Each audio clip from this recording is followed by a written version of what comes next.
عن ابی ہریرہ رضی اللہ تعالی عنہ عن النبی صلی اللہ علیہ وآلہ وسلم قال،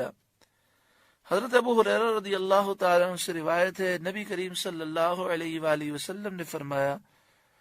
عفو عن نساء الناس تعفو نساؤکم، تم پاک دامن ہو جاؤ، لوگوں کی عورتوں سے دور رہو، تمہاری عورتیں پاک دامن ہو جائیں گی۔ یعنی اگر تم یہ چاہتے ہو کہ تمہاری گھر کی عورتیں پاکیزہ ہوں اور وہ پاک دامن رہیں، تمہاری بیٹی، تمہاری بہن، تمہاری زوجہ ہر قسم کی برائی سے محفوظ رہے، تو اپنی نیتوں کو صاف کرو، اپنے عمل کو صاف کرو۔ جو شخص خود بدنگاہی کرتا ہے، جس شخص کی سوچ پاکیزہ نہیں ہے، تو اسے سوچنا چاہیے کہ پیارے آقا صلی اللہ علیہ وآلہ وسلم کیا فرما رہے ہیں، عفو عن نساء الناس، تم لوگوں کی عورتوں سے، بیویوں سے دور رہو، اپنے آپ کو پاک دامن رکھو، تعفو نساؤکم، تمہاری عورتیں پاک دامن ہو جائیں گی۔ ہر شخص یہ چاہتا ہے کہ میرے بچے مجھے دکھ نہ دیں اور میرے ساتھ اچھا سلوک کریں۔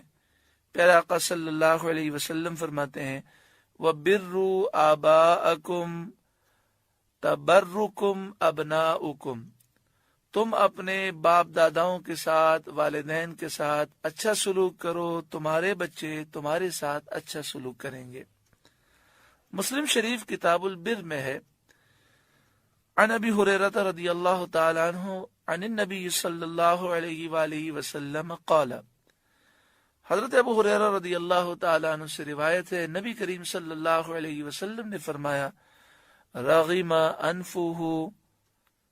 ثم رغم انفہ ثم رغم انفہ، یہ آپ نے 3 مرتبہ فرمایا، اس کی ناک خاک آلود ہو، پھر اس کی ناک خاک آلود ہو، پھر اس کی ناک خاک آلود ہو، یعنی وہ ذلیل و رسوا ہو جائے، وہ برباد ہو جائے۔ پوچھا گیا، یا رسول اللہ صلی اللہ علیہ وسلم کون؟ قال من ادرک والدیہ عند الکبر او احدہما، جو کوئی اپنے والدین میں سے کسی ایک کو یا دونوں کو بڑھاپے کے وقت پائے، اپنے والدین دونوں کو پائے یا کسی ایک کو بڑھاپے میں پائے، ثم لم يدخل الجنہ، پھر جنت میں داخل نہ ہو، یعنی ان کی خدمت کر کے جنت کو حاصل نہ کرے، ان کی خدمت کا حق ادا نہ کرے، تو وہ ذلیل و رسوا ہو جائے۔ عقل مند کے لیے اشارہ کافی ہوتا ہے۔ قرآن مجید فرقان حمید کی آیات، احادیث طیبہ کے بعد آئیے ہم اپنا یہ عزم بنائیں کہ بس میری زندگی اس طرح گزرے کہ والدین کی خدمت کرنا اور ان کے دل سے دعائیں لینا یہ میری زندگی کا مقصد بن جائے۔ اس طرح دنیا بھی سنور جائے گی اور قبر و آخرت بھی انشاءاللہ ہماری سنور جائے گی۔ اس آیت کریمہ میں وذی القربیٰ کا ذکر ہے، رشتہ داروں کا، کہ رشتہ داروں کے ساتھ اچھا سلوک کرے۔ پیارے آقا صلی اللہ علیہ وآلہ وسلم ارشاد فرماتے ہیں، مسند امام احمد بن حنبل میں یہ حدیث ہے، 2 جلد صفحہ نمبر 484 484، عن ابی ہریرہ رضی اللہ تعالی عنہ قال، حضرت ابو ہریرہ رضی اللہ تعالی عنہ سے روایت ہے، انہوں نے کہا، سمعت رسول اللہ صلی اللہ علیہ وسلم یقول، میں نے نبی کریم صلی اللہ علیہ وآلہ وسلم کو فرماتے ہوئے سنا، ان اعمال بنی آدم تعرض کل خمیس لیلۃ الجمعۃ، بنی آدم کے اعمال اللہ کے دربار میں